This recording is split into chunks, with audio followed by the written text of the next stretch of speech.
kita dari PJ Gubernur dari Pemerintah Provinsi Bali, memang benar bahwa baru per hari Minggu ditandatangan oleh Bapak PJ berkenaan dengan ada agenda-agenda yang beliau di luar, dan kemudian plus langsung hari Minggu itu juga sudah diambil oleh tim kami, dan kemudian kami merangkum langsung berkenaan dengan hasil evaluasi. Ternyata memang tidak ada evaluasi yang signifikan, namun ada beberapa penambahan anggaran alokasi dana bagi hasil yang terbaru yang ternyata lebih besar dari yang kita pasang di awal. Nah, bisa saya sampaikan secara detailnya bahwa PAD kita yang rencana awal dipasang 9,689 triliun, 9,689 triliun masih tetap. Kemudian dari segi pajak daerah distribusi juga masih tetap. Hanya pendapatan transfer yang awalnya dipasang 981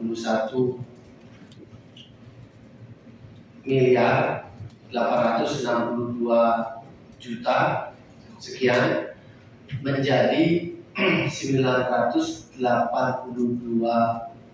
miliar 318 juta sekian, atau bertambah menjadi 455.598.000 rupiah.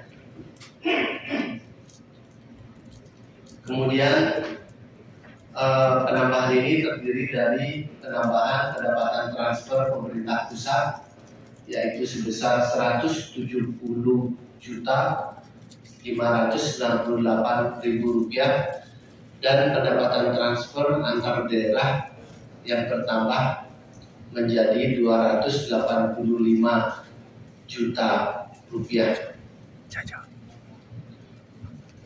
Nah, kemudian dari segi pendapatan seperti itu, dan kemudian dari belanja daerah, di sini memang ada pergeseran dari ketentuan terhadap penyesuaian terhadap anggaran P3K dan kondisi kerja tertentu.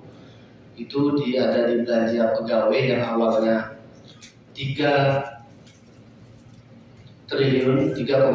triliun sekian menjadi 3,155 triliun sekian menjadi 3.117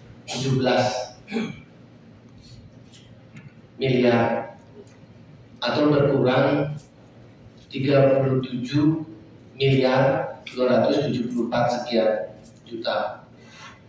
Nah, penyesuaian ini berkenaan dengan P3K dan kondisi kerja tertentu yang dialihkan ke honorarium pengelola keuangan, cuman pergeseran. Kemudian terdapat pula belanja barang dan jasa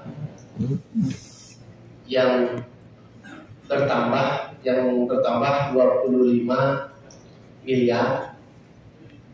Hal ini berkenaan dengan penyesuaian kebutuhan dan rekening belanja. Kemudian juga berkenaan dengan belanja modal yang bertambah 32 berkenaan dengan adanya pergeseran kaitan dengan masalah honorarium pengelola keuangan. Nah, kemudian yang besar adalah pergeseran belanja transfer yang awalnya 1,5 triliun menjadi 1,4 triliun sekian, atau berkurang 97 miliar rupiah. Hal ini berkenaan dengan penyesuaian terhadap kegiatan BKK yang bukan kewenangan desa dan kabupaten kota. Nah, kemudian dari pengurangan 97 miliar ini, anggarannya dialihkan ke penyertaan modal daerah yang awalnya 100 miliar untuk diarahkan ke BPD sesuai dengan masukan dari Banggar awal untuk percepatan sesuai dengan perda penyertaan modal kita. Nah, ini ditambah 100 miliar menjadi 200 miliar. Nah, sehingga dari ketentuan tadi tidak banyak berubah, cuma ada pergeseran dan pergeseran itu dialihkan untuk penambahan penyertaan modal daerah. Nah, mungkin itu yang bisa kami sampaikan berkenaan dengan evaluasi dari pemerintah Provinsi Bali. Kami kembalikan ke Pak Ketua DPRD, Santi Santi.